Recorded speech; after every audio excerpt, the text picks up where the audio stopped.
हिंदुस्तान में इस्लाम उतना ही पुराना है जितना कि दुनिया में।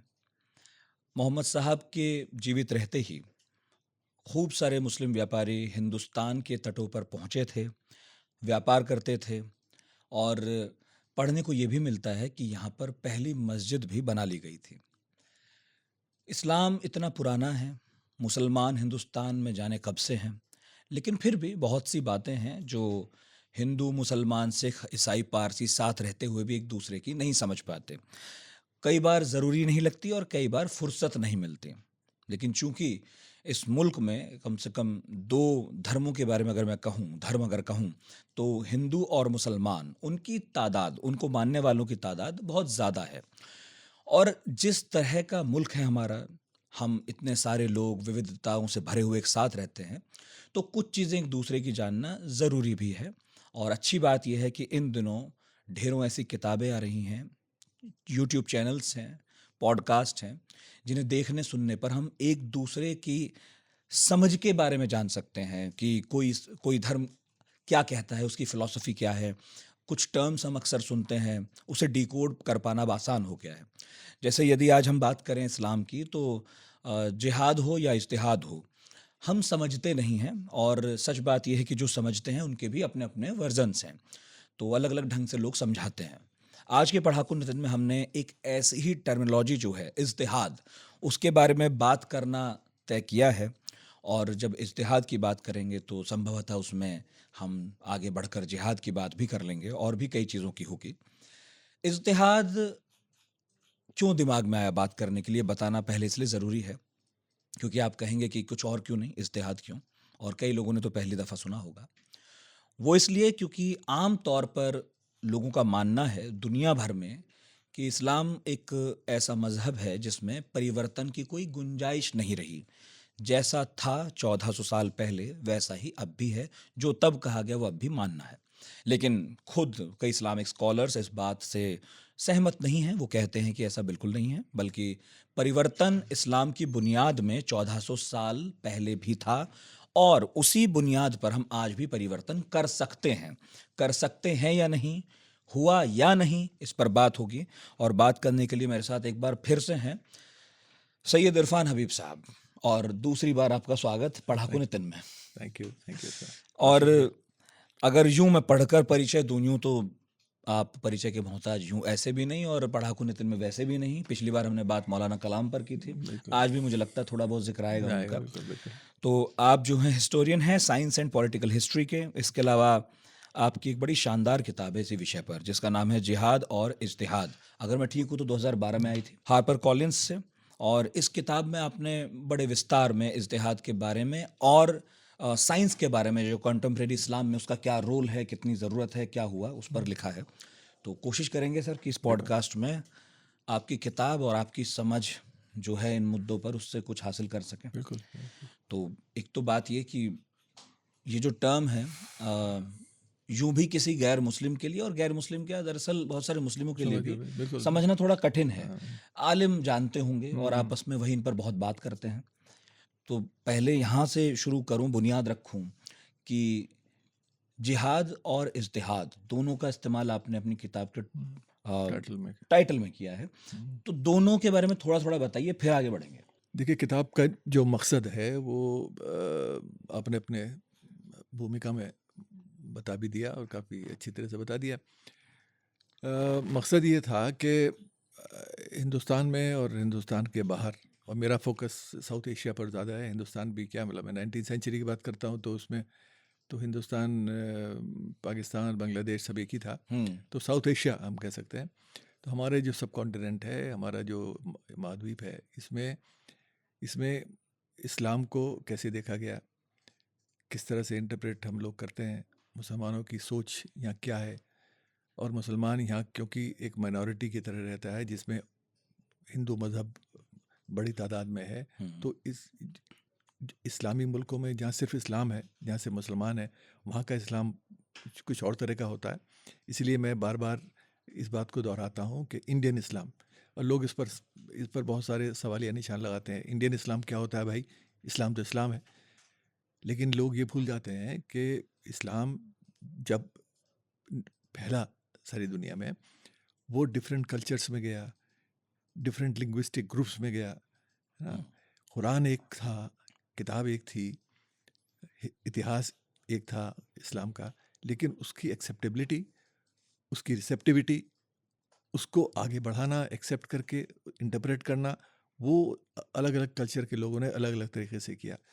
हिंदुस्तानियों ने जब इस्लाम को एक्सेप्ट किया, उसमें बहुत सारी चीज़ें ऐसी आई जो हिंदू मज़हब से जुड़ी हैं। अच्छा। कास्टिज्म आ गया। हाँ, मैं इसलिए ये बता रहा हूँ क्योंकि जो हिंदुस्तान में पहले भूमिका था, में थोड़ा सा ये बताना ज़रूरी है, फिर हम आएंगे इस्तिहाद और जिहाद पर। हमारा जो इंडियन इस्लाम है उसमें कास्टिज्म है, उसमें सैयद, हम जैसे सैयद ब्राह्मण हैं मुसलमानों के, और बहुत सारी अपर कास्ट हैं, अशराफ जिनको कहा जाता है, और बहुत से लोग हैं जो अजलाफ हैं, जो पसमानदा जिनका नाम लिया जा रहा है आजकल। ये चीज़ आपको दुनिया में कहीं नहीं मिलेगी। ये केवल हिंदुस्तान में है, हाँ, अरब हिंदुस्तान वर्ल्ड के में जाइए, मुसलमानों में। बिल्कुल अरब वर्ल्ड में जाइए तो मुसलमान है। अच्छा, हाँ बिल्कुल, कोई कोई कास्ट कोई नहीं, कोई कास्ट नहीं, कोई कास्ट नहीं। शादियाँ आपस में होती हैं, अच्छा, कास्ट देख के शादी नहीं होती, क्लास देख के हो सकती है कि गरीब एक अमीर से शादी नहीं करेगा, अमीर गरीब से, वो अलग बात है, लेकिन ये नहीं होगा कि ये देखा जाए कि वो लेकिन यहाँ किस कोई तरह का मुसलमान अगर पिछड़ा है लेकिन हाँ, पैसे वाला है तो भी नहीं कर पाएगा पैसे वालों में, और बिल्कुल सवाल ही नहीं, वैसे वालों सवाल ही में नहीं, कि सवाल भाई नहीं। वो ब्राह्मण हो गए, कोई लव मुसलमान मैरिज कर ले तो बात और है, वो तो सब जगह लेकिन पर अलग। अरेंज मैरिज परिवार नहीं करते। 99% तो ये सच है, ठीक है, जो हिंदू धर्म में भी है, बिल्कुल। तो ये वहीं से आया। इस्लाम में ये नहीं था। जब इस्लाम को तो ये कहा जाता है ना, इगैलिटेरियन रिलीजन है, बराबरी की बात करता है इन प्रिंसिपल करता है, लेकिन ये कल्चरल डिफरेंसेस हैं। इसीलिए मैं इसको एम्फेसाइज कर रहा हूँ कि इस्लाम जब एक्सपेंशन हुआ और डिफरेंट कल्चर्स में पहुँचा, अरब वर्ल्ड से अफ्रीका और यूरोप और इंडिया और कहाँ वहाँ पर उसके अंदर बहुत सारे वेरिएशंस आए, बहुत सारी चेंजेस आई, और उन चेंजेस में नमाज एक है, अरबी है, कुरान एक है, सब कुछ है ना? लेकिन उसके बाद भी फ़र्क है, उसके बाद भी फ़र्क है। तो ये एक इस्लाम की बात हुई हिंदुस्तान के कॉन्टेक्स्ट में, हमारे सब कॉन्टिनेंट के कॉन्टेक्स्ट में। अब जिहाद और इस्तिहाद मैंने इसलिए इस्तेमाल किया, पहली बात तो जिहाद एक ऐसा लफ्ज़ है, ऐसा एक्सप्रेशन है, टर्म है, जिसका बड़ा मिसयूज़ होता है। आप किसी भी नॉन मुस्लिम से अगर आप बात करें, ख़ास तौर से हिंदुस्तान में, आज के इंडिया में, तो आपको लगेगा कि साहब सारा मुसलमान जो है वो जिहादी है, और जिहाद का मतलब तलवार, खून खराबा।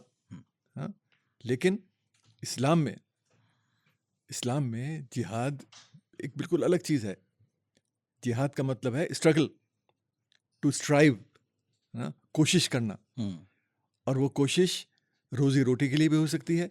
रोजी रोटी के लिए जिहाद, किसी भी चीज के लिए, जिंदगी में पढ़ाई के लिए जिहाद, संघर्ष का अपने नाम, परिवार को खुश रखने के लिए जिहाद, माँ बाप का। अच्छा, हाँ, एक बच्चे का, एक स्टूडेंट का, एक नौजवान का अपनी अच्छी ज़िंदगी हासिल करने के लिए जिहाद, अच्छी पढ़ाई करना, मेहनत करना, ये जिहाद है। दो तरह के जिहाद हैं, जिहाद अकबर, जिहाद असगर, ग्रेटर जिहाद, लेसर जिहाद।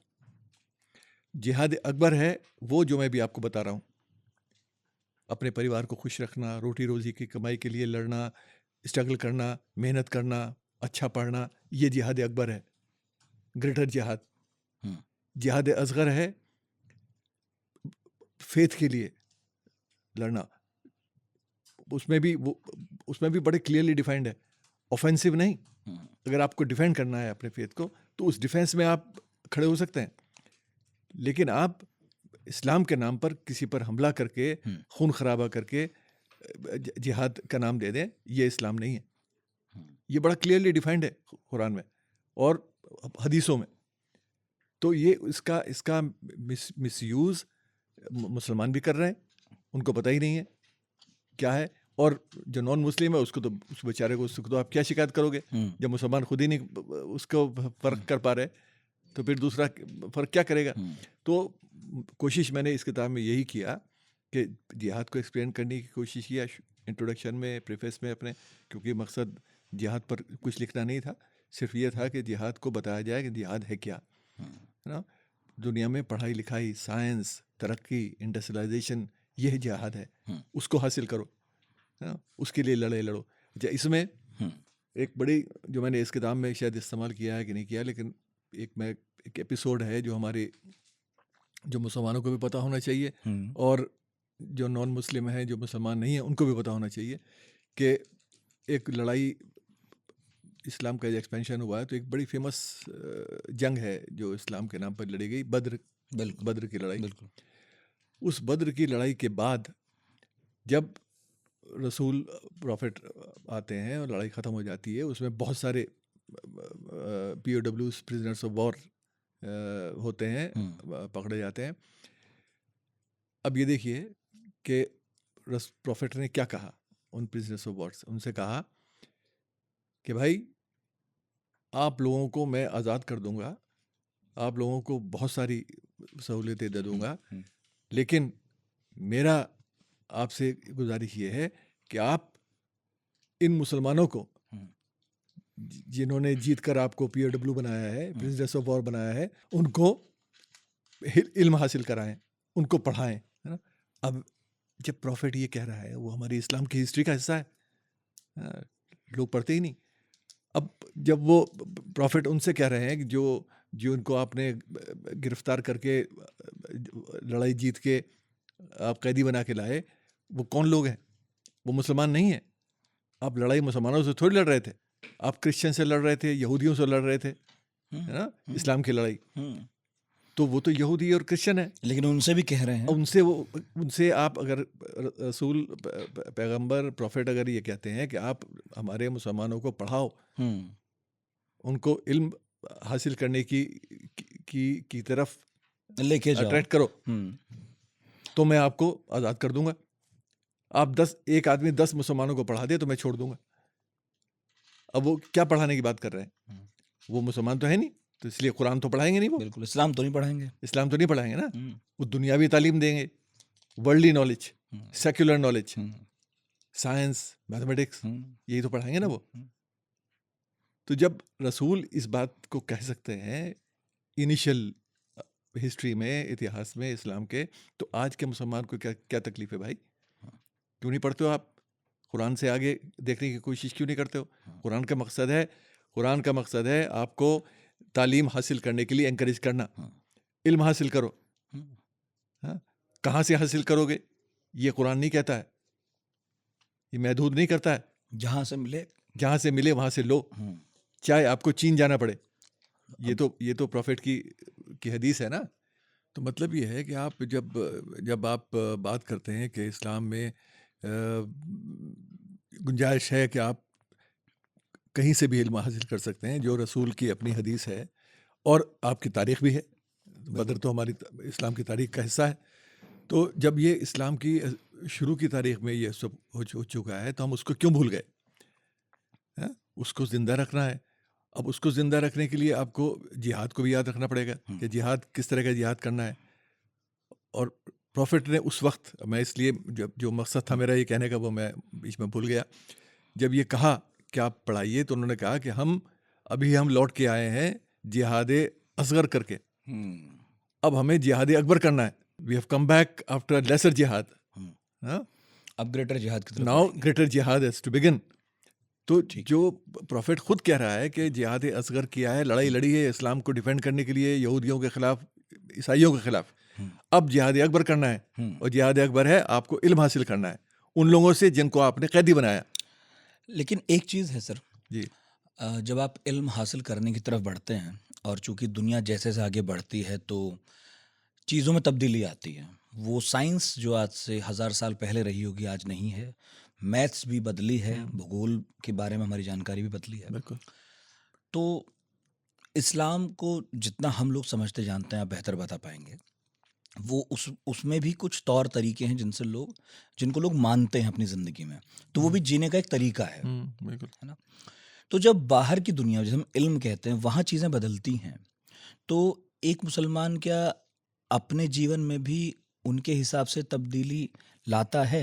मतलब लानी तो चाहिए ही, लेकिन क्या कुछ लोग ऐसे हैं भी जो इस कॉन्ट्राडिक्शन में जीते हैं कि बाहर चीज़ बदल गई लेकिन हम जिन बिंदुओं को मानते थे, जिन सिद्धांतों को मानते थे, क्या अब उसमें बदलाव करें या ना करें? ऐसा एक कॉन्ट्रडिक्शन भी रहता है क्या? ऐसा कॉन्ट्रडिक्शन है, ऐसा कॉन्ट्रडिक्शन है, बहुत ऐसा है। ये जो कॉन्ट्रडिक्शन है, एक तो हमको ये पता होना चाहिए कि इस्लाम जो है वो कोडिफाइड रिलीजन है, जिसमें डूज एंड डोंट्स बहुत क्लियरली स्पेसिफाइड है, जो हिंदू धर्म के मुकाबले बिल्कुल अलग है। हम्म, हिंदू मज़हब एक बड़ा लूज रिलीजन है, हम्म, लूज इन द सेंस हम्म, कि उसमें आपको कहीं कुछ पाबंदियां नहीं है। ये जो अब हिंदू धर्म में हो रहा है, ये इस्लामाइजेशन है हिंदू धर्म का, है ना। हिंदू धर्म में एक किताब नहीं है, एक प्रॉफिट नहीं है, बहुत से देवी देवता हैं। हम्म, आप कृष्ण को मानिए, राम को मानिए, शिव को मानिए, अलग भक्त हो सकते हैं, फिर भी हिंदू रहेंगे। आप गीता पढ़ें, रामायण पढ़ें, आप महाभारत पढ़ें, महाभारत मतलब जो भी है, पुराण पढ़ें, वेद पढ़ें, वो बहुत सारी चीज़ें आपको पढ़ने के लिए हैं। सबसे आप ज्ञान ले सकते हैं, आप सबका आप आदर कर सकते हैं, जो करते भी हैं लोग। लेकिन अब अगर आप सिर्फ एक हिंदू डीटी राम को सबके ऊपर रख दें और जय श्री राम ही एक नारा बन के रह बाकी जाए से लड़ने लगे हैं। और बाकी से लड़ने लगे, तो वो इस्लामाइजेशन है मेरे हिसाब से। अच्छा। क्योंकि ये तो इस्लाम में ये सब होता है ना। जो जो एक मैं इस्लाम की उसमें प्रॉब्लम नहीं मानता हूँ, क्योंकि एक कोडिफाइड रिलीजन है। जो शुरुआत इस तरह से हुई कि भाई डूज एंड डोंट्स, आपको ये इस तरह का खाना खा सकते हैं, इस तरह के पोशाक पहन सकते हैं ना, ये अलाउड है, ये अलाउड नहीं है, ये हिंदू धर्म में नहीं है। बिल्कुल। हिंदू धर्म में कोई किसी दरगाह पर जाकर भी चादर चढ़ा के आए फिर भी हिंदू रहेगा। एक मुसलमान किसी मंदिर में जाके पूजा करके आएगा तो वो तो शिर्क है, उसके लिए तो प्रॉब्लम है। तो ये फर्क है, और ये मैं हिंदू धर्म की खूबसूरती मानता हूँ। मेरे हिसाब से तो ये बड़ी खूबसूरती है कि हिंदू धर्म ये सब चीज़ अलाउ करता है। तो आज जो लोग उसको आप कमज़ोरी मान रहे हैं हिंदू धर्म की, वो तो हिंदू धर्म के खिलाफ एक्चुअली के इंटरेस्ट के खिलाफ काम कर रहे हैं, इतिहास के खिलाफ। तो इस्लाम में ये हुआ है कि एक कोडिफाइड रिलीजन होने की वजह से काफ़ी लोग ऐसे हैं जिनको ये मालूम नहीं, आप एक्सपेक्ट भी नहीं कर सकते, जो पढ़ा लिखा मुसलमान नहीं है और जो पढ़ा लिखा हिंदू नहीं है, सबके लिए लागू होता है ये। और इस्लाम में ज़्यादा होता है क्योंकि वो कोडिफाइड डूज एंड डोंट्स वाला रिलीजन है, कि काफ़ी लोगों को ये पता ही नहीं है कि भाई इस्लाम में जो एक आपको पढ़ाया गया है, जो एक सेमी लिटरेट मुल्ला जो बेचारा खुद बहुत कुछ पढ़ा लिखा नहीं है, जो वो मस्जिद में खुतबे में बताता है, आप उसी को एक्सेप्ट करते हैं। आप खुद इतनी कैपेबिलिटी नहीं है, जिनमें है वो करते हैं, वो तादाद बहुत कम है। तो बड़ी तादाद में लोग ऐसे हैं जो अपनी सोच का इस्तेमाल नहीं कर सकते क्योंकि वो उतने पढ़े लिखे नहीं है। तो ये उनकी लिटरेसी की कमी है, समझ की कमी है।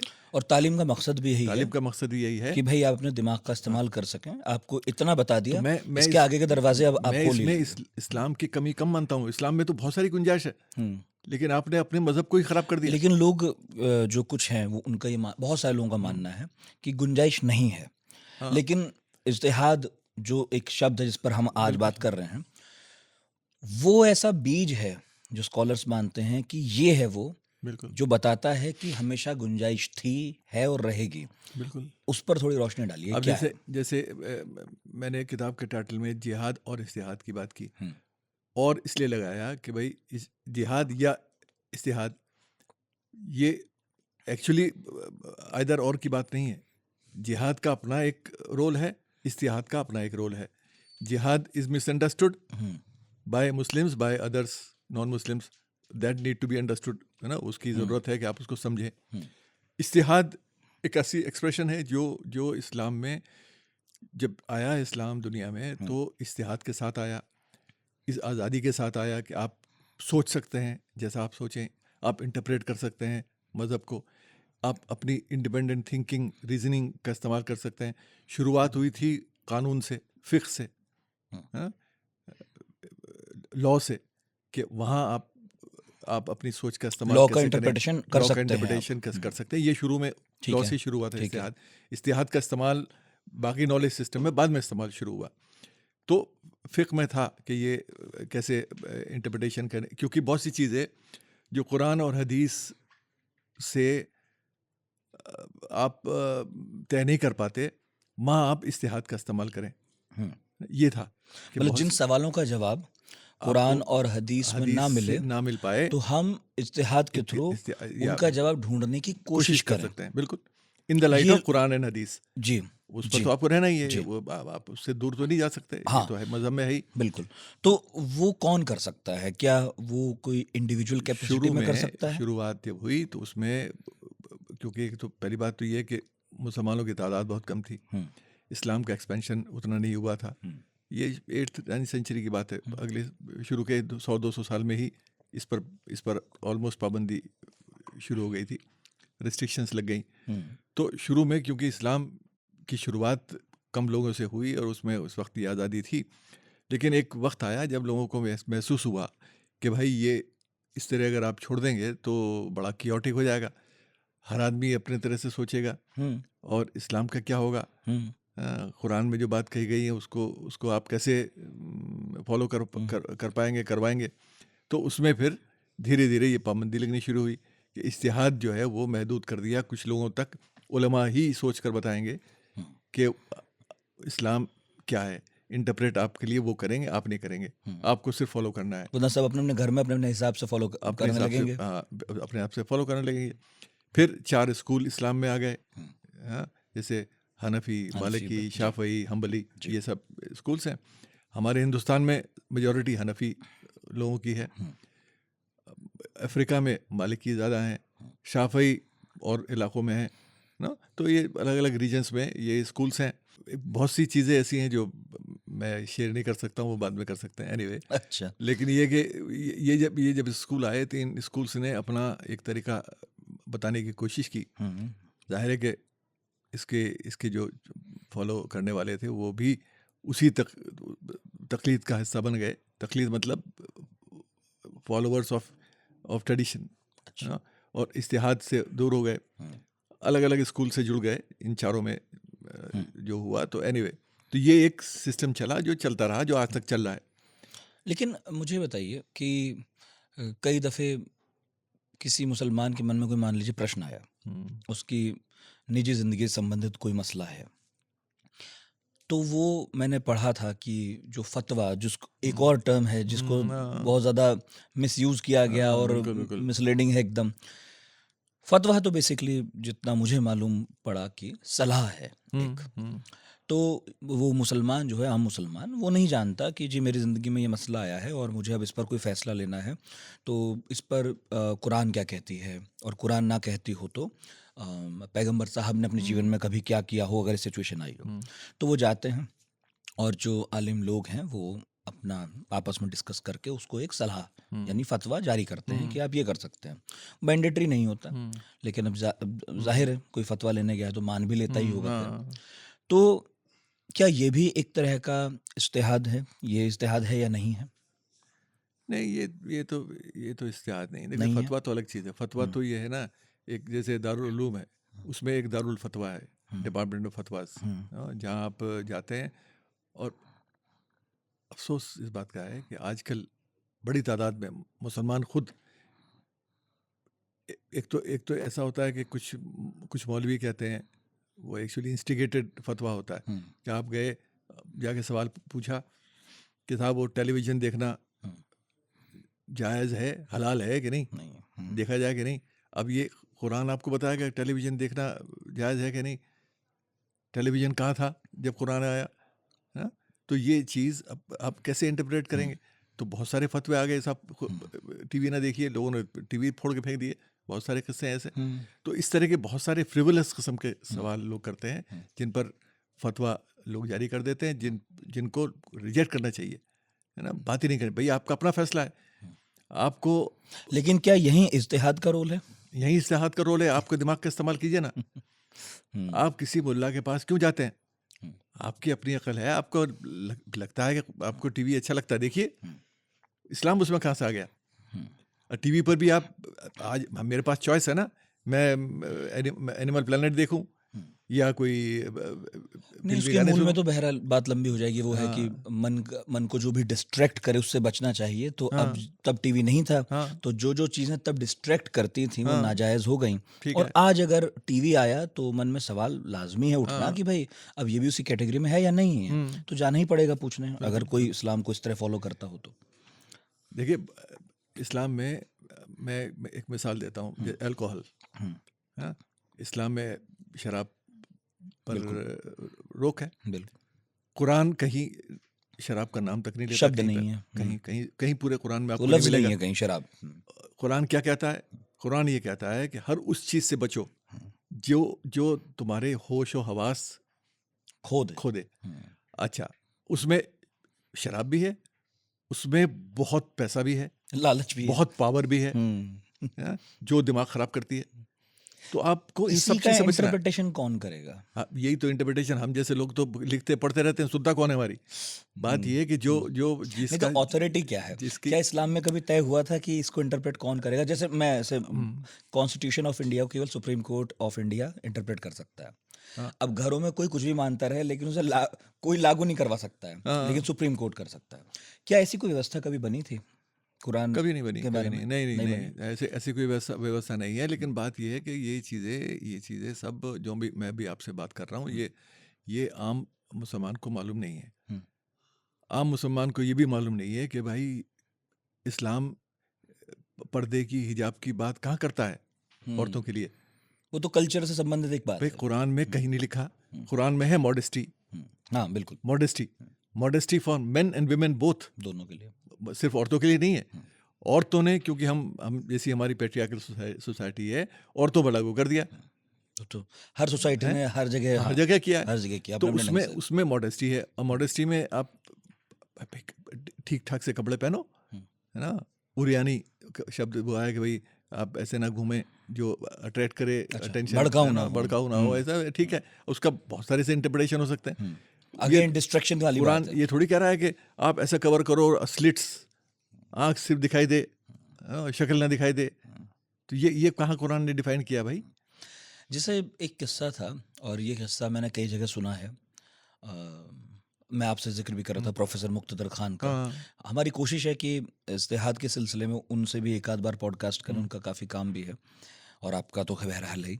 तो उनके वेबसाइट पे भी मैं किसी ब्लॉग पर पढ़ रहा था, और एक आध दफ़े हमारे यहाँ भी किसी ने जिक्र किया कि कुछ मुसलमान जो यहाँ पर थे भाई, नमाज पढ़ते थे तो मक्का की दिशा में मुंह करके नमाज पढ़ी हाँ, जाती है।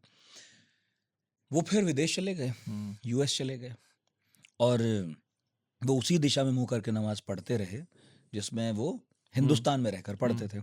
लेकिन वहां तो दरअसल मक्का की दिशा बदल गई है। हाँ, तो यहाँ भी इज्तिहाद का रोल है।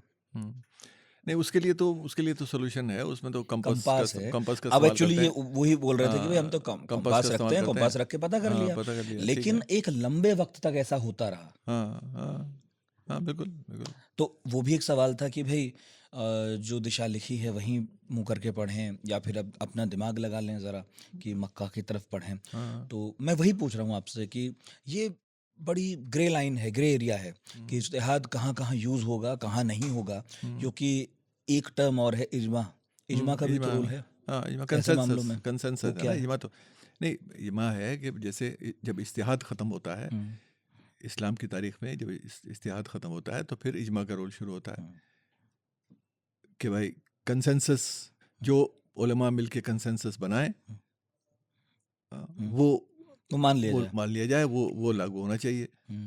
और ये तो बहुत बड़ा मुल्क है, बहुत सारे ये उलेमा बहुत हैं। बड़ा मुल्क, क्या बहुत बड़ी दुनिया है। इस्लाम तो एक हिंदुस्तान में सीमित कौन थोड़ी है। उलेमा बैठेंगे हाँ, उसमें, तो कैसे तय होगा? उसमें कौन कौन लोग बैठेंगे? तो ये एक बड़ा एक इसीलिए बड़ी बड़ी बड़ी फ्लूइड सिचुएशन है। उसमें बड़ा मुश्किल हो जाता है कि आप पहली बात तो लोगों पे, मैं तो ये समझता हूँ कि लोगों पर 99% लोगों पर तो वक्त नहीं है इन सब बातों को वही सोचने का, समझने रोजी का। रोटी के हाँ, उसमें वो तो लगे हैं उसी में सब लगे हुए हैं। सब तो। ये बहुत ही गिने चुने लोग हैं जो इन सब चीज़ों पर बात करते हैं या डिबेट करते हैं। और गलत सलत डिबेट होती है कि तौर से लोगों को मालूम ही नहीं। असली चीज़ जो है वो जिहाद है ज़िंदगी में, जिनको जिहाद असगर, जिहाद अकबर करना है, वो जिहाद है। जो लोग, जो आम मुसलमान उसमें लगा है, उस जुस्तजू में लगा है कि वो कैसे खाए पिए, कैसे रोटी रोज़ी कमाए, या कैसे बच्चों को पढ़ाए, नो, कैसे घर बनाए, कैसे खुश रहे, ये जिहाद अकबर है। और इसी को फॉलो करने की ज़रूरत है। और आम तौर से ज़्यादातर मुसलमान इसी में लगे हैं ना। मुसलमान क्या, हर इंसान लगा है, सभी लगे हैं। सभी लगे हैं। जिहाद तो सबकी जिंदगी जिहाद में तो है, सभी की अपने ज़िंदगी में अपने जिहाद वो है। जिहाद, आप मुसलमान हो ना हो, जिहाद आप कर रहे हैं क्योंकि जीने के लिए जिहाद कर रहे हैं। आप अच्छा हम्म, खाएं, अच्छा पिएं, अच्छा बच्चों को पढ़ाएं, हम्म, यही तो जिहाद है। तो ये आप भी करेंगे, मैं भी करूँगा, हम्म। उसके लिए मुसलमान होने की ज़रूरत नहीं। ये बताइए, जब आपने कहा इज्तिहाद कुछ वक्त तक था, फिर ख़त्म हो गया और ख़त्म कर ही दिया गया, हाँ। तो हिस्टोरिकल डेवलपमेंट क्या है उसके, मतलब कब शुरू हुआ? क्योंकि मैं, एक साहब हैं, उन्होंने हमें भेजा, जब हमने हुँ, बताया कि आप आ रहे हो और हम इस पर बात करेंगे, तो उन्होंने तो एक किस्सा भेजा। उस हुँ, किस्से की पुष्टि वो ही करेंगे, हुँ, मैं तो नहीं कर सकता, लेकिन मुझे लगता है ऐसा शायद हुआ भी हो कि दरअसल ये मोहम्मद साहब के जीवन से ही शुरू हो गया था हुँ, और उन्होंने इज्तिहाद के लिए कभी इनकार नहीं किया। हुँ, तो ऐसे वाक़ये पेश आए उनके सामने भी, जब उन्होंने कहा कि हाँ, अपनी अक्ल लगानी चाहिए। हुँ, ये नहीं कि जो कहा वो वैसा ही हाँ। किया जाना चाहिए। तो मैं हिस्ट्री पूछना चाह रहा हूँ उसकी कि कैसे शुरू हुआ था, क्या हो रहा था, फिर कैसे ही बंद हो गया और आज इसका रोल क्या है? क्या आज भी कुछ लोग इस राह पर चल रहे हैं? मुश्किल है चलना?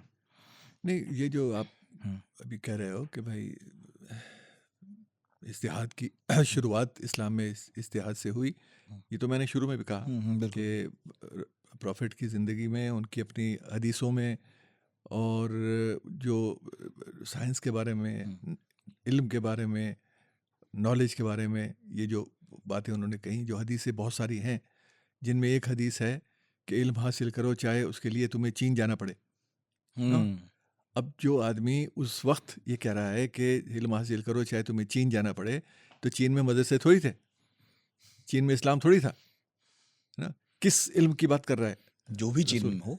जो जो आपकी ज़िंदगी में इल्म का इजाफा करे, सेक्युलर नॉलेज में इजाफा करे। जो इस्लामिक नॉलेज है वो अलग है, वो हुँ, तो कुरान और हदीस से आपको मिल जाएगी। लेकिन जीने के लिए दुनियावी। दुनियावी जो हुँ, इल्म है, वो भी। वो उसकी ज़रूरत है। हुँ, वो आपको सिर्फ़ कुरान से नहीं मिलेगा। हुँ, कुरान आपको सिर्फ़ रास्ता दिखाता है, आपको इंस्पायर करता है कि इल्म हासिल करें।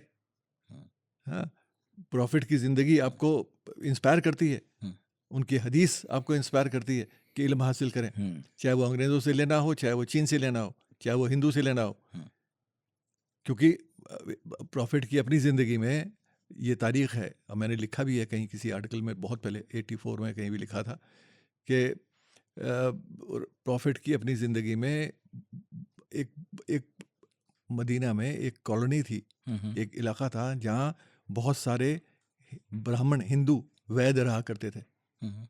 जो हिंदुस्तान से गए अच्छा, वहाँ सेटल हुए अच्छा। और वो आयुर्वेद प्रैक्टिस करते थे वहाँ।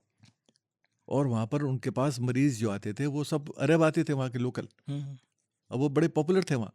उस पर कई किताबें भी हैं और मैंने एक आर्टिकल में उसका रेफ़रेंस भी दिया है। ये और हुआ एक है। हाँ, वाह! और ये एक बार जब रसूल की तबीयत कुछ ख़राब हुई, तो वो खुद गए उस वैद्य के पास, क्या हिंदू बात वैद्य के कर रहे हैं? पास। हाँ भाई, ये तारीख़ है। वाह! ये नहीं पता था। तो हाँ, बहुत सी चीज़ें हैं भाई। तो ये सब चीज़ें ऐसी हैं जो जो उस ज़माने में हो चुकी हैं, रसूल की ज़िंदगी में हो चुकी हैं। जो आदमी खुद उस आदमी के पास इलाज के लिए जा रहा है जिसका मज़हब इस्लाम नहीं है, हुँ, वो इसलिए गया क्योंकि वो जानता है कि उसके पास जो इल्म है, हुँ, उस इल्म से उसको फ़ायदा होगा। हुँ, हाँ? हुँ, उसमें मज़हब नहीं आता, हुँ, उसका मज़हब कुछ भी हो। इल्म का कोई मज़हब नहीं है, साइंस का कोई मज़हब नहीं है। हुँ, साइंस साइंस है। हुँ। हुँ। उसको आप इस्लामिक साइंस कह दें, हिंदू साइंस कह दें, गलत है। इस्लामिक साइंस का क्या मतलब भाई? ऐसा भी कुछ कहा जाता है? हाँ, इस किताब में तो मैंने ये सवाल उठाए हैं। हुँ, बताइए कुछ। साइंस इन हुँ, इस्लामिक सिविलाइज़ेशन हुँ, तो एक बात है हुँ, कि इस्लामिक सिविलाइज़ेशन में साइंस वो हुँ, मान लिया। हुँ, लेकिन इस्लामिक साइंस, हुँ। जब आप इस्लामिक साइंस कहते हैं, तो फिर आप हिंदू साइंस भी कहिए, क्रिश्चियन साइंस भी कहिए, ज्यूइश साइंस भी कहिए, क जिसका कोई मतलब नहीं क्या बनता। इस्लामिक साइंस वो है जो मतलब कुछ चीज़ें मुसलमानों ने इजाद की तो उसे कह दिया इस्लामिक साइंस, ऐसा? जो चीज़ें ईजाद की, उनको कहा साहब ये तो इस्लामिक साइंस हो गया। हुँ, अच्छा, ये भूल जाते हैं। और मैंने ये मिसाल दिया है इस किताब में भी कि बगदाद में 8th 9th सेंचुरी में जो अब्बासिद पीरियड है, हुँ, उसमें बैतुल हिकमा बना। ये वो पीरियड है जब जो गोल्डन एज ऑफ साइंस इन इस्लाम कहा जाता है, 3 सेंचुरीज़, जब इस्लाम में साइंस की बेहद तरक्की हुई, बहुत से तर्जुमे हुए, ग्रीक साइंस आई, हमारे अरबिक में आपस ट्रांसलेट में होके मुलाकात हुई ट्रांसलेट ग्रीक होके साइंस की। हाँ। ट्रांसलेट होके बहुत सारे टेक्स्ट हम्म, आए, ट्रांसलेट हुए, अरबिक साइंस का हिस्सा बने, अरबिक लैंग्वेज का हिस्सा बने। हम्म, हिंदुस्तान से संस्कृत में सिद्धांत, ये आपका जो चरक और सुश्रुत है, इसका ये तर्जुमा हुआ। पहुंचे। ब्रह्मगुप्त के बहुत सारी मैथमेटिक्स का तर्जुमा हुआ ना, ये सब अरबिक साइंस का हिस्सा बना उस वक्त। ये बैतुल हिकमा बनाया गया, house of wisdom. Hmm, house of wisdom कहलाता था बैतुल हिकमा। जिसके डायरेक्टर कौन था? उसका डायरेक्टर था जाबिद इब्ने कुर्रा। हम्म, ये कौन है? हम्म, ये ईसाई है। अच्छा। जो उसका मेन ट्रांसलेटर कौन था? हुनैद इब्ने इशाक, हम्म, वो ईसाई है। हैं? अरे भाई, ये सब लोग मिलके एक साइंस प्रोड्यूस कर रहे हैं उस पीरियड में। उनका मजहब कुछ नहीं है, ये किताबें ग्रीक हैं जिसका इस्लाम से कोई ताल्लुक नहीं। हिंदू जो टेक्स्ट हैं हमारे हिंदुस्तान की, जो वहाँ गई, उनके तर्जुमे हुए अरबिक में। उनका कोई मजहब नहीं, धर्म इस्लाम से से कोई लेना ताल्लुक देना नहीं। ही नहीं है इसका। तो ये सब जब मिलजुल के एक नॉलेज क्रिएट की गई, बनी, जो 300 साल में पैदा हुई उस पीरियड में, इस इंटरेक्शन के बाद। उसमें अल किंदी, अल ख्वारिज़मी, इब्ने रुश्द, ये सब लोग, उमर ख़य्याम सिर्फ शायर थोड़ी है, वो सही तो बात। फिजिसिस्ट है भाई, सही बात। मैथमेटिशियन है, एस्ट्रोनॉमर है। तो इन सब लोगों ने एक साइंस पैदा की, ग्रीक, हिंदू, क्रिश्चियन, इन सब नॉलेजेस को इकट्ठा करके। उसको आप कह सकते हैं कि ये साइंस, ये इस्लामिक पीरियड की साइंस है जिसमें सबका रोल है। इस्लामिक नहीं है वो, that is science in Islamic civilisation. सही। हाँ? इससे जुड़े एक आध सवाल मेरे जहन में आ रहे हैं, लेकिन एक चीज़ अभी और कौन थी तो वो पहले पूछ लूं कि क्या हम फ्री थिंकिंग को इसका पर्यायवाची कह सकते हैं? फ्री थिंकिंग को हम, मैंने तो कहा है, इस्तेहा किताब तो में फ्री भी, थिंकिंग हाँ, पर्यायवाची में कहा पूछ है रहे बिल्कुल। इंडिपेंडेंट थिंकिंग, हैं। इंडिपेंडेंट थिंकिंग यूज़ किया मैंने, फ्री थिंकिंग तो नहीं। लेकिन मुझे एक इंडिपेंडेंट बात थिंकिंग, बताइए, जी। मैं ये पूछ रहा हूँ कि देखिए, जब चाहे ईसाइयत की बात हो चाहे इस्लाम की हो, और कुछ मामलों में हिंदुओं में भी है, कुछ धारणाएं हैं वो तय हैं, लेकिन बाद के दिनों में साइंस ने उन धारणाओं को तोड़ दिया। तो अपनी प्रैक्टिकल लाइफ में हम साइंस को मान ले रहे हैं, लेकिन अपनी रिलीजियस लाइफ में हम उस एक या तो कॉन्ट्राडिक्शन में हैं या अब एक इग्नोरेंस में हैं, लेकिन हमें नकार भी नहीं रहे। वो भी हैं, ये भी हैं, ऐसा चल रहा है। तो एक ही व्यक्ति एक वक्त पर क्या वो ऐसा मुसलमान भी हो सकता है जो उन धारणाओं को भी मान ले रहा है, और फ्री थिंकर भी हो सकता है, इस्तेहाद भी मान ले रहा है, ऐसा भी हो सकता है? दोनों एक समय पे एग्जिस्ट कर सकते हैं? ऐसी पॉसिबिलिटी तो मुश्किल कम होती है, क्योंकि वो कंट्रडिक्शन में आप बहुत ज़्यादा लंबा समय तक नहीं जी सकते।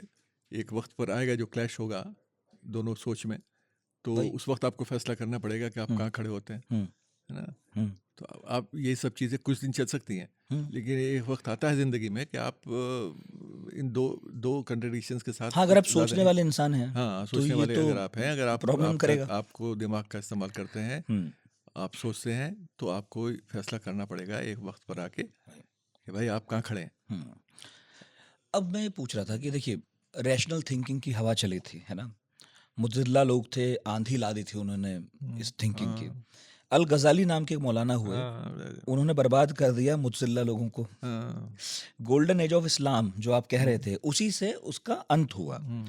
वो मूवमेंट का हश्र देखकर आपको लगता है कि रैशनल थिंकिंग अब इस्लाम का कभी मुख्य विचार बन सकेगा?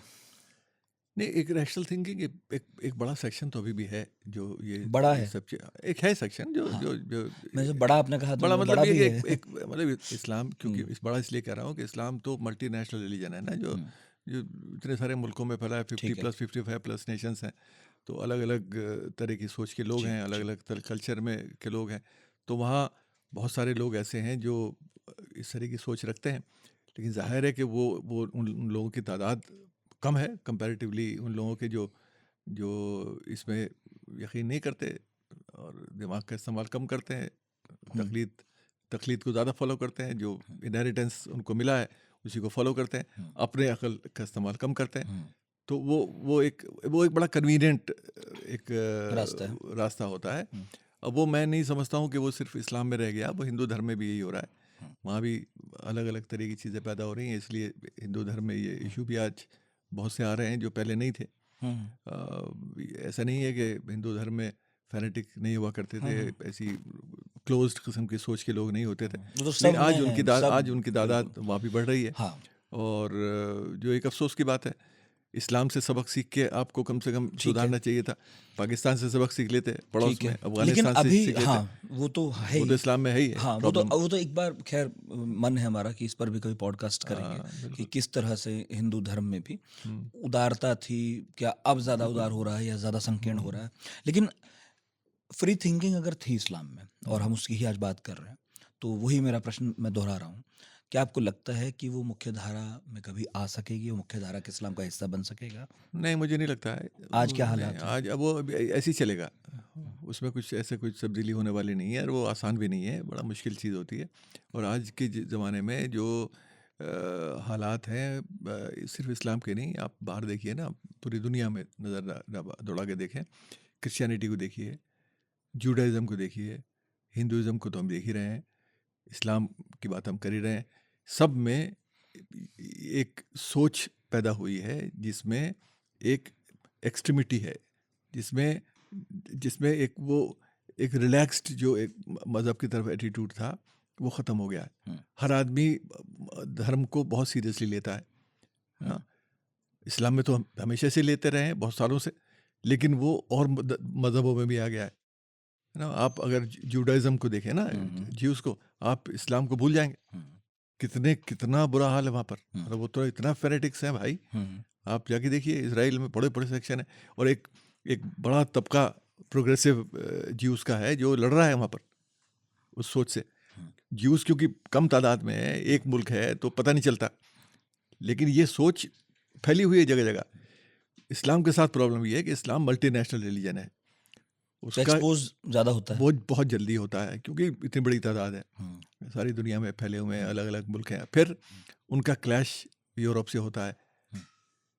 पूरा जो पीरियड है हमारा क्रूसेड्स का, वो क्रिश्चियंस और इस्लाम के बीच की लड़ाई है, वो भी हमारे इतिहास का हिस्सा है। तो वो भी एक इनहेरिट किया है मुसलमानों ने भी और ईसाइयों ने भी। हमेशा आप उस पीछे जाते हैं उसको, तो ये एक इतिहास का हिस्सा रहा है, तो उससे दूर जाना बड़ा मुश्किल है। ठीक है। इस्तेहाद के बारे में जब हम बात कर रहे हैं तो मोस्टली ऐसा लगता है कि ये इसके बारे में हो रही है बात कि भाई हमें कुछ चीज़ें मिली हैं, लेकिन हम सिर्फ उस पर ना चलें बल्कि अपना दिमाग भी लगाएं। लेकिन अगर मैं इसमें बात पुरुषों की और महिलाओं के हिसाब से करूं, तो कुरान की भाषा के बारे में भी बहुत सारे आलिम कहते हैं कि उसमें ऐसा लगता है कि केवल मर्दों को संबोधित किया जा रहा है ना। 2-3 ऐसे वाक़ये मेरे पास हैं भी, मैं आपको बता भी सकता हूँ। वहाँ औरतों को सीधा संबोधित करते लग नहीं रहे। तो इस पर थोड़ी रोशनी डालिए ज़रा। नहीं, औरतों के बारे में भी बात होती है, ऐसा तो नहीं है, मतलब मुझे नहीं, नहीं लगता है संबोधित। कि हाँ संबोधित। भाई कुरान तो बहुत सारी चीज़ों की का संबोधन जेंडर बेस्ड तो मेरे ख्याल से नहीं है, तो उसमें बहुत सारी चीज़ें ऐसी हैं जो इंसानों से, मुसलमानों से कही गई हैं, वो उसमें औरत मर्द तो आता नहीं, उसमें सब लोग हैं। बाकी आप अगर जो आज इस्लाम में उसकी बात करते हैं, जेंडर इश्यूज़ की, जो बहुत सीरियस इशू है, और लेकिन मुसलमान खुद अपने इतिहास को, अपने हिस्ट्री को भूले हुए हैं, क्योंकि इस्लाम में जो प्रॉफिट की अपनी फैमिली है, अपना परिवार है, जैसे उनकी बेटी फातिमा, उसका फातिमा की इज्जत प्रॉफिट के ज़िंदगी में क्या है? फातिमा उनकी बीवी? बेटी, बेटी, अच्छा सॉरी, बेटी, खदीजा बीवी। बेटी तो हाँ, बीवी तो जी, खदीजा है। बिल्कुल। खदीजा, अच्छा खदीजा से शुरू कर लीजिए। हाँ, खदीजा, एक्चुअली मैं उसी से शुरू करना हाँ, चाह रहा था पहले रो, कि उनका बड़ा रोल पहले है। खदीजा का हाँ, रोल देखिए, हाँ, खदीजा का रोल एज ए वाइफ, हाँ, इस्लाम की क्या एक्सपेंशन। खदीजा क्योंकि पैसे वाली थी, पैसे वाली ट्रेडर, बिल्कुल उस व्यापारी पीरियड थी। में व्यापारी, तो आप पहले तो ये देखें कि उस वक्त के समाज में एक औरत इतनी बड़ी व्यापारी हो सकती थी, है ना, उस ट्राइबल सोसाइटी में, तो ये गुंजाइश थी बिल्कुल। जेंडर का इशू अगर आप देखें तो प्री इस्लामिक, वो तो क्योंकि कन्वर्ट बाद में इस्लाम बिल्कुल, एक्सेप्ट किया ना, बिल्कुल। प्री इस्लामिक टाइम्स में भी उस ट्राइबल सोसाइटी में खदीजा जैसी औरत एक मजबूत औरत हो सकती थी, पैसे वाली। काफ़ी डोमिनेंट, हाँ अच्छा, बिल्कुल। प्रॉफिट से शादी होती है। हुँ, रसूल ने अपने एक्सपेंशन में जब मक्का के अंदर इतनी दुश्मनी हुई, सारे लोगों ने जान तक ख़तरे में पड़ी, उस वक्त खदीजा का पैसा इस्तेमाल हुआ। हुँ, सारा इस्लाम खदीजा के पैसे से फैला। हुँ, बड़ी बड़ी दावतें हुँ, हुँ, रसूल ने की, हुँ, नए न्यू मुस्लिम्स को बुला के खाना खिला के, ट्राइबल लीडर्स को कि भाई हुँ, आओ, मैं जो कह रहा हूँ वो सही मैसेज है, हुँ, खुदा ने मुझे भेजा है ये इस मैसेज देने के लिए। उसके लिए दावतें होती थी, हुँ, वो सब हुँ, पैसा खदीजा का इस्तेमाल होता था। हुँ, तो हुँ। ये रोल औरत का उनकी ज़िंदगी में इस्लाम की पहले से तारीख में क्या है, ये हुँ, उससे पता चलता है। ठीक है। तो मुसलमानों को इस बात का एहसास होना चाहिए हुँ, कि औरत का क्या रोल रहा है। हुँ। तो मतलब आपके बोलने से तो मुझे ऐसा लग रहा है, और हम्म, थोड़ा तो पहले भी पता था, कि वो तो एक कामकाजी महिला थी। हाँ भाई, तो अगर बिल्कुल। कहीं ये सवाल पैदा होता है कि हम अपनी औरतों को बाहर काम करने भेजें या नहीं, तो मुझे लगता है कि ठीक-ठाक जवाब मिलता है। भाई ज़िंदगी है मौजूद ना।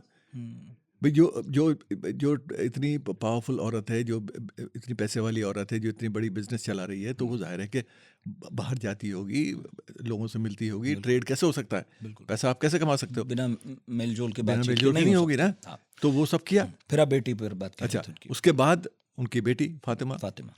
जिनकी शादी जो बहुत बहुत ज़्यादा क्लोज थी हुँ, प्रॉफिट की, हुँ, उसकी शादी हज़रत अली से किया। बिल्कुल, अली उनके कज़िन भी हैं और उनके दामाद भी। बिल्कुल। और फातिमा की शादी उनसे की।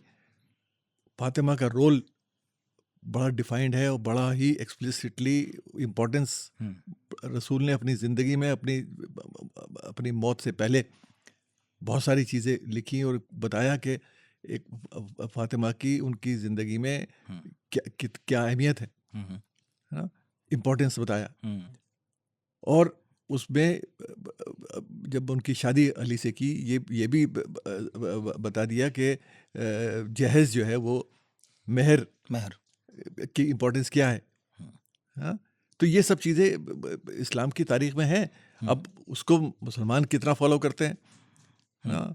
अब क्योंकि अली और फातिमा तो शिया इस्लाम का हिस्सा हो गए। हुँ, हाँ, हुँ, इज्जत सब लोग करते हैं, हुँ। क्या लेकिन इसमें भी फ़र्क है सर, कि जो इस्तिदा है, उसको सुन्नी अलग ढंग से मानते हैं और शिया अलग ढंग से? किसको?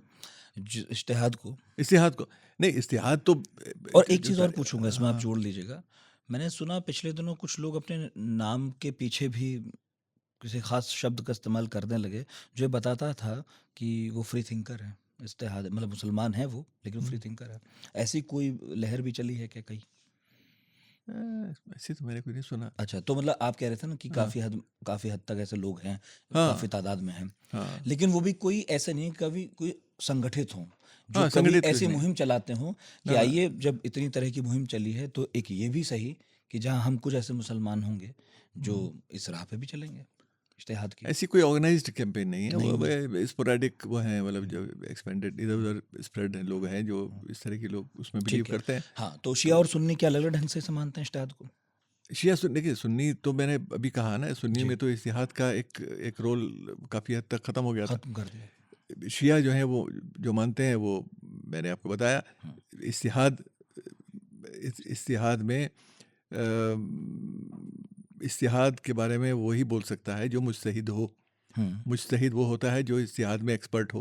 हुँ, हुँ, मुज्तहिद वो होता है जो इत्तेहाद में एक्सपर्ट हो। हुँ। तो हर आदमी इत्तेहाद भी नहीं कर सकता। एक्सपर्ट आपको होना क्या हुआ? आपको आपको मुज्तहिद होने की ज़रूरत है। आप नॉलेज के उस लेवल पर पहुँचे जब आपको वो मुज्तहिद होने की डिग्री मिले, जिसके लिए मदरसे हैं। ईरान में, इराक़ में आप जाइए वहाँ, वहाँ से आप मुज्तहिद बन के आते हैं, आपको काला इमामा मिलता है। हाँ? हुँ, तो ये सब चीज़ें हैं। तो उसमें भी इज्तिहाद महदूद है, मुज्तहिद लोगों तक वही कर सकते हैं। अच्छा। उसके लिए मुज्तहिद होना वो भी ज़रूरी है। हर कोई अपनी पर्सनल ना, कैपेसिटी में नहीं कर नहीं, सकता नहीं, ना। बिल्कुल नहीं। हुँ, तो ये सब पॉसिबिलिटीज़ हैं और हुँ, उसमें ज़ाहिर है कि कोई इतना कुछ बदल गया हुँ, अब उस ज़माने से लेके अब तक। हुँ, और डायनेमिज़्म हमारी जीवन का हिस्सा है, होना भी चाहिए। आप हर चीज़ एक जैसी नहीं रहती। ज़िंदगी रुक जाएगी अगर एक जैसी रहेगी, तो ना तो सोच एक जैसी रहनी चाहिए, ना हमारी ज़िंदगी की तरफ जो दुनिया की तरफ एटीट्यूड है, सोच है, नज़रिया है, वो भी बदलता है, हालात के हिसाब से बदलता है और बदलना भी चाहिए। अब वो चाहे इस्लाम में हो या इस्लाम के बाहर और लोगों में हो, सबका बदलना चाहिए। बिल्कुल। और बात ये है कि जब बदले तो समझ के साथ बदले। बदलाव के लिए फॉर द सेक ऑफ बदलाव नहीं, change for the change of sake नहीं। आप ये सोच के बदलाव लाएं, आप ये महसूस करें कि आपकी जो सोच है, उस सोच में बदलाव की ज़रूरत है, जो बदले हुए हालात के हिसाब से हिसाब से। अभी ना चंद्रयान की चर्चा हो रही थी, तो मेरे जहन में तब भी कौन था कि भाई मुसलमानों में, हिंदुओं में इनफैक्ट चांद को लेकर बड़ी पवित्र कल्पनाएं हैं और वहाँ हम पैर रख रहे हैं। हाँ, बिल्कुल बिल्कुल। इसका विरोध धरती पर शुरू भी हो सकता है। बिल्कुल, कभी भी हो सकता है। इस नजरिए पता से नहीं किसका दिमाग में कब क्या आ जाए। अपवित्र करने चले गए। हाँ, बिल्कुल, जूते उतार के जाइए। मंगल चले जाते, हाँ, बिल्कुल। कम थे। हाँ, नहीं वो तो है। सूरज पे चले जाएं फिर भी सूरज पे तो जा नहीं सकते ना। चांद पवित्र है। हाँ, चांद पवित्र है, सूरज पे तो जा नहीं सकते, वो तो मुश्किल है। नहीं ऐसे मतलब तंज कसने के लिए तंज कह रहा करने के लिए, हाँ, बिल्कुल बिल्कुल बिल्कुल। हूं। और कौन जाने 2-4 हज़ार साल बाद चले भी जाएं। हाँ, वो तो खैर कुछ पता नहीं। इज्तिहाद के साथ तकलीद हम्म, एक टर्म और है, इसकी विरोधी है वो। इस विरोधी नहीं है, इसकी इसकी इसकी एक दूसरा रूप है, जो तकलीद का मतलब होता है कि भाई आप जैसे मौलाना आज़ाद की मिसाल हम ले लें। मौलाना आज़ाद ने अपनी ज़िंदगी में उनके वालिद, मैं इसलिए जिक्र कर रहा हूँ क्योंकि तकलीद को एक्सप्लेन कर सकते हैं जैसे उन्होंने सोचा और अपनी ज़िंदगी में किया। मौलाना आज़ाद एक आलिम के बेटे थे, कुरान और इस्लाम के बड़े भारी हाँ, जानने आपको वाले। टोक कर यहाँ बता दूं कि हाँ। मौलाना आज़ाद पर सर के साथ ही हमने एक अच्छा खासा लंबा पॉडकास्ट किया और उनकी अपनी एक किताब भी है मौलाना आज़ाद पर। बड़ी तकलीफ़ की बात है कि इतने बड़े आदमी के बारे में हम लोग बहुत कम जानते हैं और ज़्यादातर अफवाहें जानते हैं। तो उस पॉडकास्ट में बहुत सारी अफवाहों का शमन किया है और कमाल देखिए वो कितने बड़े स्कॉलर हैं, इसका पता इस बात से भी मिलता है कि हमारी इस बातचीत में भी वो चले ही आए। बिल्कुल बिल्कुल बिल्कुल हाँ। बिल्कुल। तो मौलाना आज़ाद ने जब मौलाना खैरुद्दीन उनके जो वालिद थे, उनसे जो इस्लाम इनहेरिट किया मक्का चले गए थे वो। विरासत में। हाँ, मक्का, उनके परिवार चले गया था मक्का, वहीं पैदा हुए। हाँ, 57 के बाद, हाँ, 1857 के बाद। 57 से पहले ही चले गए थे, एक दो साल पहले। जब क्योंकि वो बहुत सारे मुसलमानों ने हिजरत की उस पीरियड में, और हिजरत इसलिए कि एक सोच थी कि साहब मुगल एम्पायर ख़त्म हो रहा है, अंग्रेज़ आ रहे हैं, अंग्रेज़ नई सोच के लोग ला रहे हैं, पता नहीं तो कौन मालूम लोग नहीं हैं, हमारा यहाँ पता नहीं हमारा क्या होगा, पेटरेज हमारी ख़त्म हो जाएगी। तो लोग हिजरत करते थे और ज़्यादातर लोगों की चॉइस होती थी कि भाई हिजाज़, मक्का मदीना चले जाएँ, वहीं अपना ज़िंदगी गुजारें। चलिए, तो मौलाना खैरुद्दीन का परिवार भी इसी सोच का हिस्सा था। तो गए वहाँ, जाके शादी की, अरब औरत से शादी की। अपने उस्ताद के, कुछ लोग कहते हैं भतीजी थी, कुछ लोग कहते हैं बेटी थी, लेकिन जो भी है वो उनके परिवार में बड़े आलिम थे, उनकी बेटी से शादी हुई। मौलाना वहीं पैदा हुए और मदर टंग उनकी अरबिक रही, क्योंकि ज़ाहिर है वहीं रहे, माँ उनकी अरब थी। 8-9 साल की उम्र में वो वापस आ गए। अब जो इस्लाम उन्होंने पाया, अपने इनहेरिट किया, वो इस्लाम था जिससे मौलाना को परेशानी थी। और उन्होंने कहा कि मैं ये तकलीद में इस्लाम नहीं लूँगा, मैं इसको रिजेक्ट करता हूँ और मैं अपना इस्लाम खुद समझ से। तो एक पीरियड उनकी ज़िंदगी में आया कि उन्होंने उस तकलीद से हट के इस्लामी छोड़ दिया, नमाज़ी पढ़ना छोड़ दिया। हाँ, वो मतलब ऐसे हो गए 7-8 साल के वो न नमाज़ पढ़ते थे। उन्होंने लिखा है ये कि मुझे ईद और उसकी नमाज़ पढ़ने में भी तकलीफ़ होती थी। लेकिन वो खुद को इस्लाम से अलग भी नहीं कह रहे थे, अलग नहीं कह रहे था, थे मुसलमान तो मैं हुई, मुसलमान तो मैं हूँ, लेकिन मुझे कुछ वक्त चाहिए। उन्होंने सोचा पढ़ा। इस लेवल पर कि नमाज भी जी, छोड़ दी, हाँ, वो इस ये भी तब परेशानी। पढ़ूंगा जब बिल्कुल, बिल्कुल, दिमाग पर खरी उतरे। बिल्कुल, बिल्कुल, ये स्टेज उनकी उनकी आई उनकी ये तो अर्ली लाइफ में। ज्यादा इज्तिहाद हो गया कुछ। बिल्कुल, ज़्यादा हो गया। तो उन्होंने ये अपनी ज़िंदगी में इस तरह के एक्सपेरिमेंट्स किए और उसके बाद ही केम बैक टू इस्लाम। और जिस इस्लाम पर वो वापस आए, उस इस्लाम के बारे में उन्होंने लिखा, तर्जुमानुल कुरान लिखा, और कमेंट्री है, तर्जुमा है उर्दू में इस्लाम का। 18 पारों का कर पाए वो, क्योंकि वक्त उनके पास नहीं था, आगे पूरा भी नहीं कर पाए, लेकिन उसमें उन्होंने कोशिश किया। और मैं इसलिए ये बता रहा हूँ कि तकलीद से हटके जो मौलाना ने इस्लाम लेके आए, वो इस्लाम कंपैरेटिव रिलीजन था। उसमें तर्जुमानुल कुरान में मौलाना ने ये एम्फेसाइज किया कि भाई इस्लाम कोई ऐसा मज़हब नहीं है जो सब मज़हबों से ऊपर है। ये जो लोगों की सोच है कि इस्लाम जो है वो सबसे आला मज़हब है, उससे हमें बचना चाहिए। Islam is one of the religions among so many religions. तो उसमें फिर उन्होंने ये बताने की कोशिश किया कि भाई हिंदुइज़्म है, क्रिश्चियनिटी है, जुडाइज़्म है, इस्लाम है, सब मज़हबों में बहुत सी अच्छी बातें हैं, सब मज़हबों में बहुत सी कॉमन चीज़ें हैं। इसे इज्तिहाद कहेंगे? इसे इसे इसे इज्तिहाद इसलिए कहेंगे कि इसमें गुंजाइश इंडिपेंडेंट थिंकिंग की है। तो मौलाना के उन्होंने अलावा भी और कुछ लोगों का जिक्र अगर आप कर पाएं जिन्होंने अब सर सैयद अहमद खान है, अच्छा, जमालुद्दीन अफगानी है, अच्छा, हिंदुस्तान से बाहर, मोहम्मद अब्दू हैं इजिप्ट में। सर सैयद किस तरह से? सर उनके बारे सैयद में ने इसलिए क्योंकि भाई जैसे हिंदुस्तानी। सर सैयद का अपना जो सोच थी, जो मौलाना आज़ाद के भी हीरो हैं सर सैयद से बहुत कुछ सीखा, अपने वालिद की मर्जी के खिलाफ, क्योंकि उनके वालिद मौलाना खैरुद्दीन सर सैयद की राइटिंग्स के खिलाफ थे। कहते थे कि भाई ये आदमी बिगाड़ रहा है जनरेशन को, ये ऐसी बातें करता है जो नहीं। वो जो भी कुछ पढ़ते थे मौलाना चोरी छिपे से पढ़ते थे उनकी राइटिंग्स। तो वो कोशिश ये हुई मौलाना की कि भाई सर सैयद ने जो बात की है कि इस्लाम में गुंजाइश है कि वो पॉसिबिलिटीज़ पैदा करता है, जहां आप नई बातों की, नई सोच की, उन लोगों से भी आप सीख सकते हैं जो मुसलमान नहीं हैं। जो अंग्रेज़ आए हैं हिंदुस्तान में, अंग्रेज़ नया इल्म लाए हैं, उस नए इल्म को हासिल आप कर सकते हैं। उसमें आपको कोई गुंजाइश नहीं है, कोई मना नहीं करता है, इस्लाम बिल्कुल आपको प्रोहिबिट नहीं करता। तो ये सर सैयद कहते थे। सर सैयद उस लेवल तक चले जाते हैं अपनी राइटिंग्स में कि जो ऑलमोस्ट मिमिक्री है इस हद तक कि भाई आपने खाना भी खाना शुरू किया तो छुरी कांटे से खाना शुरू किया, वो एक अलग चीज़ है, वो उस लेवल तक ले गए। लेकिन बात सिर्फ ये थी कि नॉलेज, इल्म, साइंस, मॉडर्निटी जिसको कहते हैं, modernity is a package where science is part of it ना।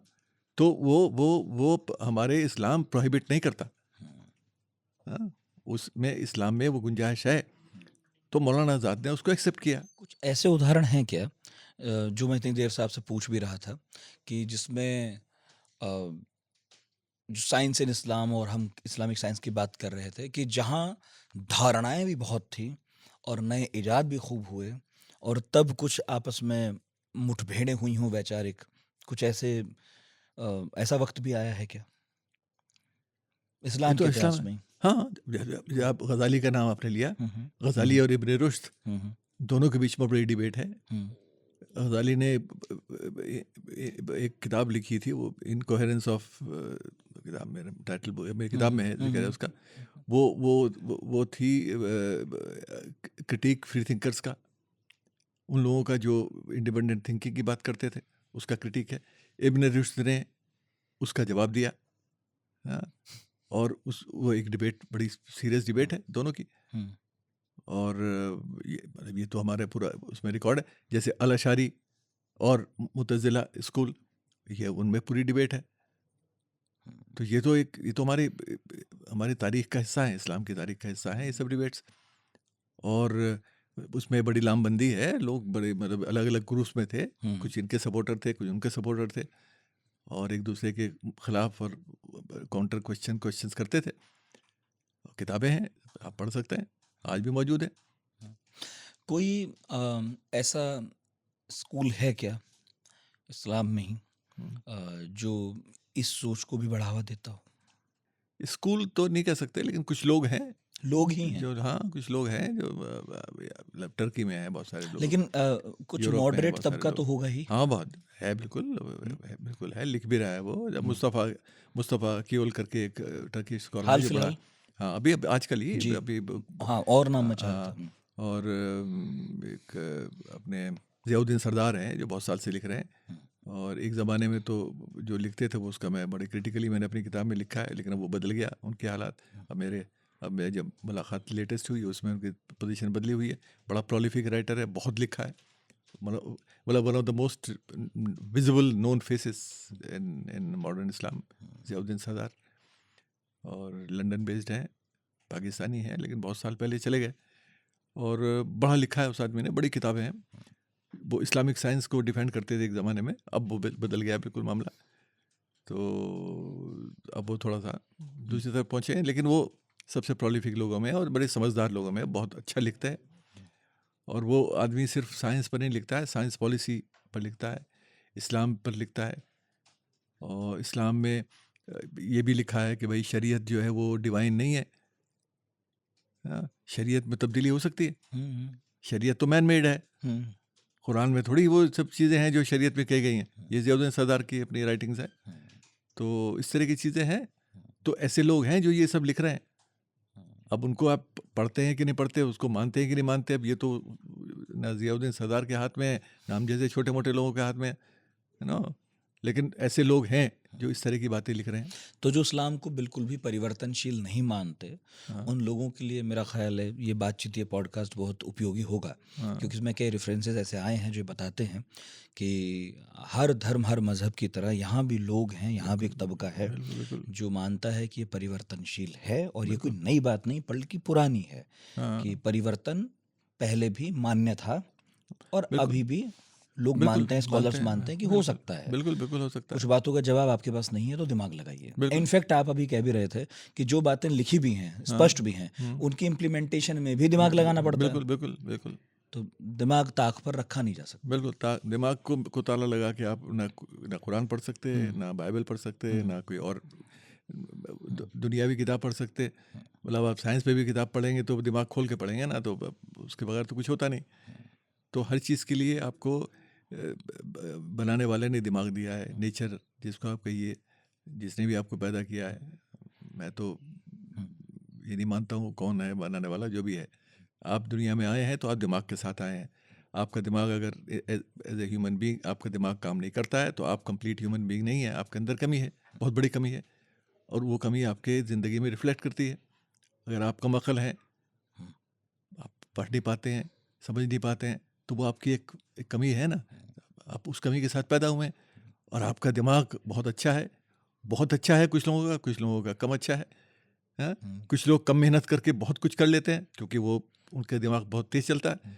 कुछ लोग मेहनत करके उस कमी को पूरा कर लेते हैं ना।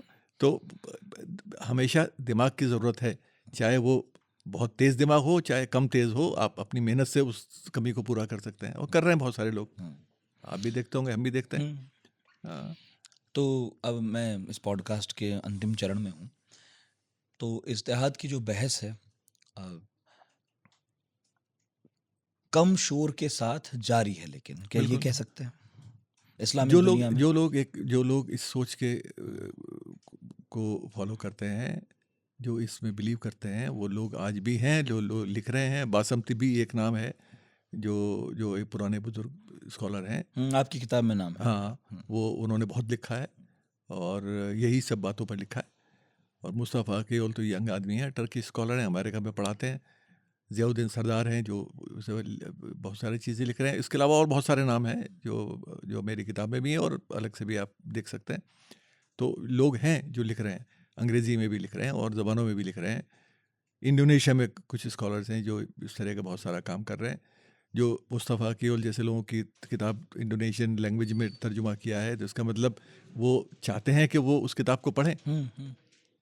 एक किताब का नाम है इस्लाम विदाउट एक्सट्रीम्स। हाँ, तो वो उसमें उसमें सब यही बातें की गई जो हम यहाँ बात कर रहे हैं। तो मैं कहने का मतलब ये है कि लोग ऐसे हैं जो महसूस करते हैं हुँ, कि इस्लाम हुँ, को समझने के लिए आप अपनी सोच, इंडिपेंडेंट थिंकिंग, रीजनिंग, उसका इस्तेमाल कीजिए। क्रिटिकल इमेजिनेशन की गुंजाइश इस्लाम में रहनी चाहिए ना, जहाँ आप क्रिटिकली आप सोच सकें, वो गुंजाइश रहनी चाहिए। तो ऐसे बहुत सारे लोग हैं जो ये बात कर रहे हैं।